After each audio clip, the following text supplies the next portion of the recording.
Dernier épisode de Unsolved Mysteries, mystère non résolu. Le 9 juillet 2024, un utilisateur de Reddit a publié un message particulièrement troublant sur le subreddit RBI, bureau d'enquête de Reddit, qui disait « Aidez-moi à retrouver un épisode télévisé pour potentiellement résoudre un meurtre. J'ai passé des années à chercher sur Internet sans succès, et on m'a conseillé de demander de l'aide ici. Je cherche à identifier un épisode rediffusé de « Mystère non résolu », diffusé à une date et un lieu précis. Je suis convaincu qu'il contenait une histoire où mon ex-mari aurait tué un couple. J'étais dans un hôtel à Bakersfield, en Californie, le 17 août 2000, et à 23h, une rediffusion de Mystère non résolu passait à la télévision. Je ne sais pas sur quelle chaîne c'était. Il parlait d'un homme charmeur qui s'introduisait chez des gens, etc. Je me souviens avoir plaisanté en disant « Oui, je connais quelqu'un comme ça ». Cette personne aurait fini par tuer le couple. À la fin, ils ont montré un portrait robot. Je me suis littéralement redressé dans le lit. C'était mon ex. Oui, il aurait été capable de ça. Et je crois qu'il se trouvait dans cette région à cette période. Furieux que je l'ai quitté. L'utilisateur a également mentionné avoir contacté l'émission sans obtenir de réponse et que, malgré des années de recherches en ligne, il n'avait trouvé aucun indice. Ma première réaction en lisant ce message a été de penser qu'il s'agissait d'un canular. Après tout, l'idée de découvrir l'implication de son ex-mari dans un meurtre en regardant une rediffusion nocturne d'une émission télévisée semble presque trop cinématographique. Peut-être que l'utilisateur avait un goût pour le dramatique ou était simplement passionné par les médias perdus. Cependant, plus je me suis penché sur cette affaire, moins cette théorie m'a semblé plausible. Tout d'abord, en examinant l'historique des publications et des commentaires de cet utilisateur sur Reddit, je n'ai trouvé aucun intérêt particulier pour les médias perdus, les histoires criminelles ou quoi que ce soit de ce genre. Le compte avait été créé en 2018, bien avant cette publication, ce qui rend peu probable qu'il ait été inventé uniquement pour raconter cette histoire étrange. De plus, les détails donnés dans le message sont trop précis pour être simplement inventés. J'ai consulté d'anciens guides télévisés de l'époque, et effectivement, une rediffusion de Mystère non résolu a été diffusée le 17 août 2000, vers 20h. Mais si l'utilisateur dit la vérité, comment un épisode entier d'une émission aussi populaire et bien documentée aurait-il pu disparaître? D'autant plus que toute l'émission est maintenant disponible sur YouTube, et pourtant, aucun épisode ne correspond à cette description. Le cas le plus proche que j'ai trouvé est un épisode de 1994 concernant la disparition de Jonathan Francia. Les enquêteurs avaient créé un portrait robot du suspect, un homme au visage allongé, portant un chapeau de cow-boy, ce qui correspond à la description donnée par l'utilisateur de Reddit. Cependant, les similitudes s'arrêtent là. Pour compliquer encore les choses, une autre personne a affirmé se souvenir d'un cas similaire dans un commentaire, précisant qu'elle n'avait rien trouvé non plus après avoir regardé tous les épisodes disponibles. Il est cependant possible que Mystère non résolu ait modifié l'épisode après sa rediffusion en août 2000. Un utilisateur de Reddit, Rob Frey, a expliqué dans un commentaire « La raison pour laquelle il est si difficile de trouver cet épisode est qu'il a peut-être été modifié. Mystère non résolu avait pour habitude de rééditer des segments à mesure que de nouvelles informations apparaissaient, surtout après qu'une affaire était officiellement résolue. Si le coupable a été arrêté, ils ont peut-être supprimé les informations qui faisaient penser que c'était votre ex, surtout si elles étaient purement spéculatives. Cependant, si l'épisode a été modifié parce que l'affaire a été résolue, l'utilisateur aurait probablement appris l'arrestation de son ex-mari, ce qui n'est pas le cas. La théorie la plus probable est que l'utilisateur a vu le portrait robot dans une autre émission de crime et qu'il l'a simplement confondu avec « Mystère non résolu » après toutes ces années. Cela expliquerait pourquoi personne n'a trouvé d'indices malgré des recherches minutieuses. Malheureusement, à moins que des preuves concrètes ne soient découvertes, il est impossible de confirmer ou de réfuter ces théories. Cela dit, si ce média perdu est un jour retrouvé, il pourrait aider les autorités à résoudre un crime vieux de plusieurs décennies et à arrêter le suspect. Explosif facilement accessible. Lors du Silicon Valley Comic Con de 2016, Adam Savage, l'un des animateurs de l'émission Mythbusters, participait à une conférence où il répondait aux questions des fans de l'émission. Vers la fin de la séance, quelqu'un lui a demandé « Quelle a été la plus grande catastrophe que vous ayez vécue en travaillant sur Mythbusters ?» What is the biggest disaster that you've ever had behind the scenes filming Mythbusters? Ce fan s'attendait probablement à une réponse anodine, comme un membre de l'équipe renversant quelque chose ou un appareil construit pour l'émission qui se casse juste avant le tournage. Ce genre d'incident habituel, sans gravité. Cependant, personne n'aurait pu anticiper la réponse qu'Adam allait donner à cette question en apparence simple. Wondering how specific to get. The biggest disaster we had was Cary Grant and Tori were investigating a easily available material and its supposed explosive properties. What they found out was so explosive that we destroyed the footage and agreed never to say what we learned. Le matériau qu'ils avaient découvert était si explosif et dangereux qu'ils durent en informer la DARPA, une agence de recherche et développement du département de la Défense des États-Unis. Adam passa rapidement à la question suivante, probablement pour éviter de donner le moindre indice sur ce matériau dangereux.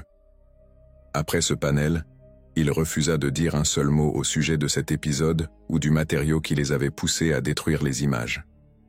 Ce silence dura jusqu'au 20 novembre 2023, lorsqu'il publia une vidéo de questions-réponses sur sa chaîne YouTube intitulée « Ces histoires de Mythbusters ont été abandonnées à cause du danger ».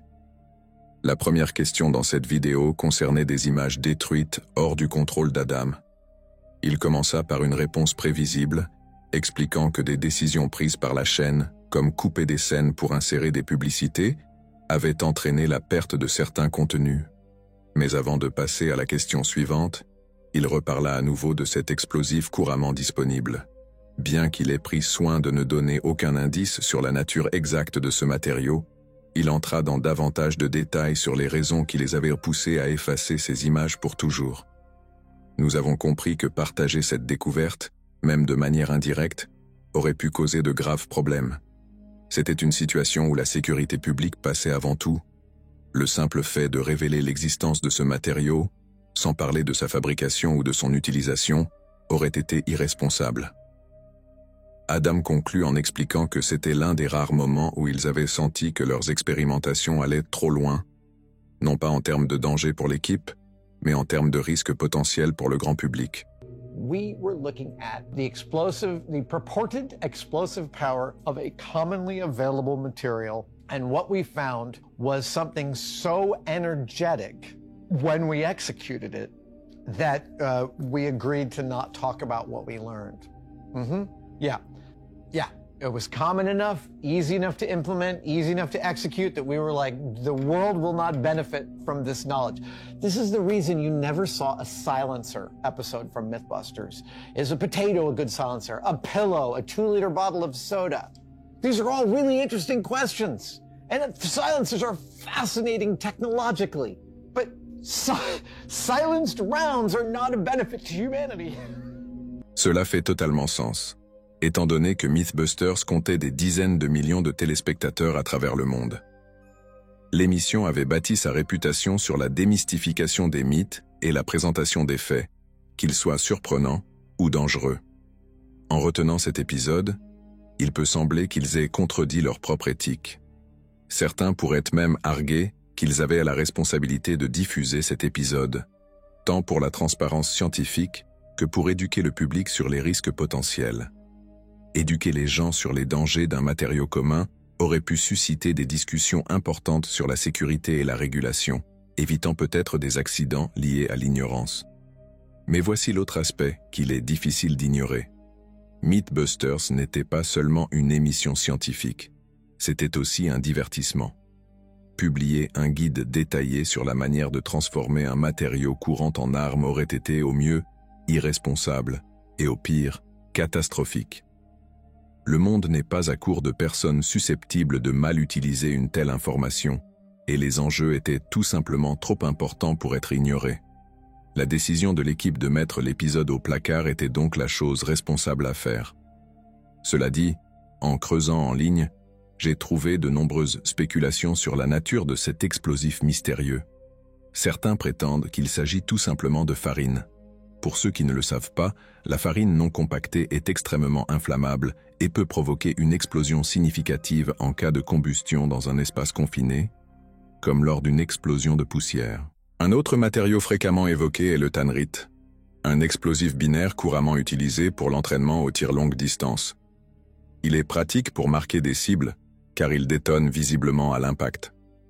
Plus important encore, il est largement disponible en ligne, et quelqu'un peut facilement en acheter à un prix relativement bas, sans permis ni vérification. Cependant, il y a un problème avec ces deux théories. Aucun de ces matériaux ne crée une explosion suffisamment dangereuse pour justifier les mesures drastiques prises par l'équipe de Mythbusters. En approfondissant mes recherches, j'ai découvert un produit chimique appelé triperoxyde de triacétone, TATP, qui semble correspondre parfaitement à ce que l'on sait de ce matériau mystérieux. Pour commencer, les ingrédients nécessaires pour fabriquer du TATP sont extrêmement courants. L'acétone, utilisé comme diluant pour peinture ou dissolvant pour vernis à ongles, et le peroxyde, souvent utilisé comme agent de blanchiment pour le linge. Plus important encore, même de minuscules quantités de TATP peuvent provoquer des dégâts inimaginables. Ce produit chimique est si dangereux qu'il est surnommé la mère de Satan et a été impliqué dans de nombreux attentats terroristes à travers le monde. En fin de compte, à moins que quelqu'un, quelque part, ne possède une copie secrète de cet épisode et ne décide de la diffuser sur Internet, nous ne saurons jamais avec certitude de quel matériau il s'agissait. Et, étant donné la manière dont Adam a décrit le danger de ce matériau, c'est probablement l'un de ces rares cas où il vaut vraiment mieux que cet épisode reste un média perdu. L'épisode de mystère non résolu de Sharon Davis. Sharon Eugene Davis était une enseignante de 51 ans vivant à Dallas, au Texas. Elle vivait avec ses deux enfants, Autumn et Ronnie, et son mari Ron Davis, avec qui elle était mariée depuis 21 ans, depuis 1980. Malheureusement, sa relation avec Ron n'était pas idéale. 5 ans après leur mariage, en 1985, Sharon demanda le divorce en décrivant son mari comme contrôlant et colérique. Elle retira de l'argent de leur compte commun et prévoyait de déménager à Los Angeles avec ses deux enfants. Cependant, peu après avoir demandé le divorce, elle changea mystérieusement d'avis et retourna vivre avec Ron. Avance rapide jusqu'au 11 juin 2001, Sharon retrouva le courage de demander à nouveau le divorce, et cette fois, elle était déterminée à aller jusqu'au bout de sa décision, coûte que coûte. Elle prévoyait de quitter la maison du 1900 bloc d'Elderleaf Drive, tandis que son avocat tentait d'obtenir une ordonnance de protection temporaire contre Ron, son mari. Cependant, juste au moment où tout semblait se mettre en place, la tragédie frappa. Le 13 juin 2001, vers 7 heures du matin, Sharon déposa sa fille à la station Rapid Transit Park and Ride, à 2 km de leur maison, et partit. Elle était censée assister à une session de formation à l'école primaire Stemmons, mais elle n'arriva jamais. Même après que ses enfants demandèrent à leur père de signaler la disparition de leur mère le soir du 13 juin 2001, il refusa de contacter les autorités jusqu'à un jour plus tard, lançant ainsi une enquête. Après 4 jours de recherche, les enquêteurs trouvèrent enfin leur voiture abandonnée dans un parking près du Southwest Mall à Oak Cliff. La voiture avait une fenêtre brisée et avait été soigneusement nettoyée de toute empreinte. Bien que tout cela fût hautement suspect, le manque de preuves fit que la disparition de Sharon fut traitée comme une affaire de personnes disparues. Ron et ses deux enfants furent appelés à plusieurs reprises pour des entretiens, mais les enquêteurs ne purent obtenir aucune piste de leur part. La disparition mystérieuse de Sharon, 2 jours après sa demande de divorce, fit de Ron le principal suspect aux yeux de beaucoup. Cependant, l'absence totale de preuves empêcha les autorités de le considérer comme le coupable potentiel. Lorsqu'on lui demanda, l'officier principal déclara « Beaucoup de gens nous demandent si Ron Davis est un suspect. Il s'agit d'une affaire de personnes disparues. Il n'y a pas de suspect pour l'instant. Nous n'avons aucune preuve criminelle, bien que nous craignions qu'il y ait eu un acte criminel. Pour l'instant, M. Davis est un témoin non coopératif. » Et après des mois sans aucune piste, l'affaire de Sharon attira l'attention du producteur d'Unsolved Mysteries, qui voulut diffuser un épisode sur son cas. Ils produisirent le segment au milieu ou à la fin de l'année 2001, et il était prévu de le diffuser au printemps 2002. La seule chose qu'ils avaient besoin était d'une interview avec Ron. Cependant, lorsque les producteurs s'approchèrent de lui, il refusa leur demande et se montra ferme à ce sujet. Mais lorsqu'ils voulurent diffuser le segment sans l'interview de Ron, il s'y opposa à nouveau et envoya une lettre accusatoire aux producteurs leur demandant de ne pas diffuser le segment sur Sharon. Et c'est là que l'aspect des médias perdus entre en jeu. Les producteurs se conformèrent à la demande menace de Ron et annulèrent tout. Et à ma connaissance, les images n'ont jamais été montrées. Il est tout à fait possible qu'un témoin ait pu fournir des informations cruciales après avoir vu l'histoire de Sharon à la télévision. Cependant, le refus de Ron ferma la porte à toutes les pistes potentielles qui auraient pu changer le cours de l'enquête. Cela a évidemment attiré encore plus l'attention sur Ron. Il reçut même des surnoms comme « l'homme le plus coupable parmi les innocents ». Mais cela fait 22 ans sans aucune mise à jour de l'affaire de Sharon. Incident de la lame de Jay Leno. Le 14 avril 2022, un utilisateur anonyme sur le forum TV de 4chan a mentionné un incident troublant dont il se souvenait d'un vieil épisode du Tonight Show with Jay Leno. Il a déclaré « Une fois, Jay Leno avait un magicien dans son émission et il faisait un tour où il coupait une femme en deux. Il commence à couper et la femme commence à crier pour qu'il arrête, comme si elle était réellement coupée ou sur le point de l'être, et il commence à l'aider. Je n'ai jamais vu ni entendu parler de cela depuis, et je n'ai jamais pu retrouver le clip. L'épisode en question aurait été diffusé le 21 juin 2001. Selon l'histoire, un des invités de cet épisode était Arsenio Hall, qui devait exécuter un tour de magie classique consistant à couper une personne en deux. Cependant, pendant qu'il exécutait le tour, quelque chose aurait terriblement mal tourné. Il aurait accidentellement poignardé la femme qui participait volontairement au tour. Un élément notable de cet épisode était que Leno voulait montrer sa solidarité avec les coupures de courant en Californie.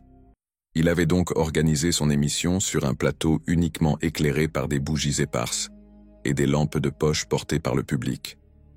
Peut-être que le manque de visibilité a causé l'erreur d'Arsenio, blessant ainsi la femme.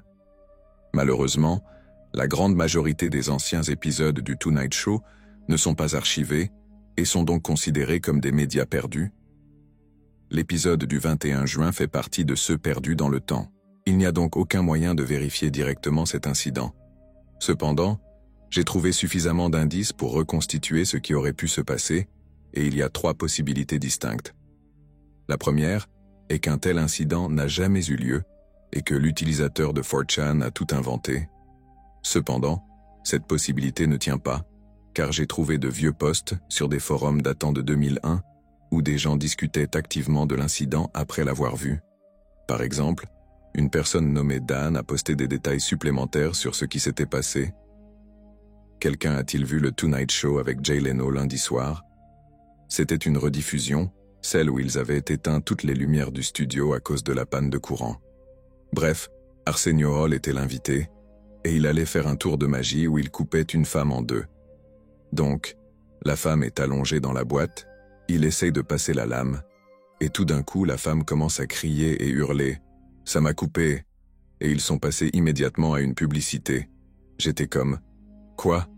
Ça doit être une blague. » Ensuite, quand ils sont revenus de la pub, Jay semblait troublé, et ils n'ont rien mentionné d'autre à propos du tour pour le reste de la soirée. Quelqu'un d'autre a-t-il vu ça? Quelqu'un sait-il ce qui est arrivé à cette femme? C'était tellement bizarre. J'ai également trouvé quelqu'un sur Reddit qui se souvenait aussi de l'incident et l'avait mentionné dans les commentaires d'un post en disant « Holly, je pensais avoir rêvé cet épisode. Je me demande ce qui est arrivé à cette femme depuis 20 ans. » Cela signifie qu'une femme aurait effectivement été blessée dans l'émission de Jay Leno, ou du moins, c'est ce que le public a cru voir. Ce qui nous amène à la deuxième possibilité. La femme a été blessée, et l'incident a ensuite été dissimulé par la chaîne pour éviter une réaction négative du public. Cependant, aussi séduisante que soit cette théorie, ce n'est rien de plus qu'une théorie du complot. Car, en réalité, l'émission de Jay Leno n'est pas diffusée en direct. Elle est enregistrée à l'avance. Donc, s'ils avaient voulu dissimuler l'incident, ils auraient simplement coupé toute cette séquence bien avant la diffusion de l'épisode. Même en sachant cela, certains prétendent que les producteurs de l'émission auraient simplement oublié de couper cette partie et ne s'en seraient rendus compte que trop tard, ce qui est un peu tiré par les cheveux. Réfléchissez, l'émission de Jay Leno attirait plus de 7 millions de téléspectateurs en 2001. Donc, même si la chaîne avait essayé d'enterrer l'affaire par la suite, pourquoi aucun de ces millions de spectateurs n'a provoqué de scandale? D'après ce que j'ai vu, la théorie la plus plausible est que l'incident a bien eu lieu, mais qu'il faisait partie d'un sketch, et les gens qui ont cru que c'était réel ne faisaient simplement pas assez attention ou n'ont pas compris l'humour subtil de la scène. Cela expliquerait pourquoi il n'y a pas eu de tollé public. Quant au fait que cet épisode soit devenu un média perdu, ce n'était pas une dissimulation délibérée, mais simplement une conséquence de l'ère pré-YouTube où la préservation des épisodes de télévision n'était pas une priorité. Mais qui sait, si les spéculations gagnent suffisamment de traction, Jay Leno, Arsenio Hall ou quelqu'un d'autre de l'équipe de production pourrait révéler la vérité. D'ici là, tout ce que nous avons, ce sont des suppositions éclairées pour résoudre ce mystère. Jeu dans le sable. Jeu dans le sable est le titre d'un court-métrage choquant, réalisé par le cinéaste allemand Werner Herzog. Si vous avez déjà entendu parler de lui, vous saurez qu'il est célèbre pour repousser les limites, parfois de manière controversée. Ses tournages sont bien connus pour leur chaos, et des blessures, voire des décès, ont même eu lieu lors de ses productions. Et apparemment, il a toujours fonctionné ainsi depuis le début. Jeu dans le sable était en fait le deuxième film qu'il a créé en 1964. Cependant, après avoir terminé le film, Werner était tellement horrifié par les images qu'il a décidé de ne jamais le diffuser au public. La seule chose que l'on sait sur ce court-métrage, c'est qu'il mettait en scène 2 enfants, un coq et une boîte en carton. Il a également été tourné dans une zone sablonneuse, d'où le titre, et selon Werner, les choses ont, je cite, « dégénéré » pendant le tournage. L'intrigue du film reste également un mystère complet. La seule chose dont Werner a parlé est une scène où le coq était enterré dans le sable jusqu'au cou. Tout le reste de ce que l'on sait sur le film provient de spéculations, et étant donné la réputation de Werner, les gens en ligne ont formulé des théories assez folles au fil des ans. Certains pensent que le coq s'est asphyxié après avoir été enterré, obligeant les enfants à le regarder mourir lentement. D'autres suggèrent que les enfants ont peut-être tué le coq de manière brutale, soit seuls, soit sous les instructions de Werner. Cela pourrait expliquer pourquoi il a été enterré en premier lieu. D'autres ont également spéculé sur le contraire. Peut-être que le coq a blessé les enfants avec son bec ou ses griffes acérées, et que Werner a filmé cela. Le problème avec ces théories, cependant, c'est qu'aucune d'elles ne s'approche même de ce qui a été montré dans les autres productions de Werner, comme des morts filmées. Qu'est-ce qui aurait pu mal tourner pendant le tournage de Jeu dans le sable qui aurait été pire que ça? Bien sûr, il y a la possibilité que Jeu dans le sable ne soit pas du tout réel. Ce pourrait être juste quelque chose que Werner a inventé pour ajouter un air de mystère ou créer du buzz pour ses futurs projets. Malheureusement, nous ne saurons probablement jamais la vérité. Les identités des enfants impliqués n'ont jamais été rendues publiques, et le compositeur du film, Uwe Brandner, qui aurait pu éclairer ce qui s'est réellement passé, est décédé en 2018. Donc, même si le court-métrage est réel, je doute fort que Werner ait un changement de cœur 60 ans plus tard et décide de le diffuser au public. L'homme Skyway, Homer Locklear, surnommé The Skywayman, était un pilote acrobatique américain devenu célèbre au début du XXe siècle, après avoir réalisé les cascades les plus folles de son époque. Après qu'une vidéo de ses acrobaties devint virale à travers le pays, Homer fut engagé pour jouer dans un film pseudo-documentaire sur les vols acrobatiques intitulé The Skywayman en avril 1920.